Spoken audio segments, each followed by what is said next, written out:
तुरीच्या शेंगा आल्या आणि आमच्या आईने दिल्या नाही असं होणारच नाही. तर आल्या बघा गावाकडून शेंगा. तर म्हटलं चला आमटी करू आणि भाकरी करू. मी जेमतेम भाकरी मला येतात, त्यातल्या त्यात मला सवय म्हणजे मोडली आता.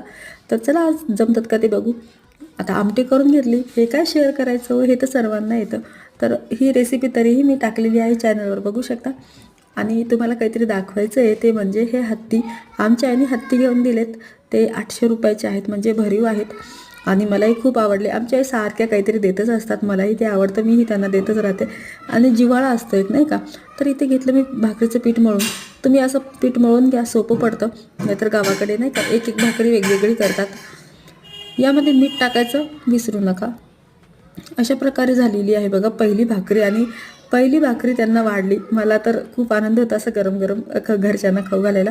आणि नंतर बघा मी लागली माझ्या कामाला आणि मुलं लागली मुलांच्या कामाला. मुलं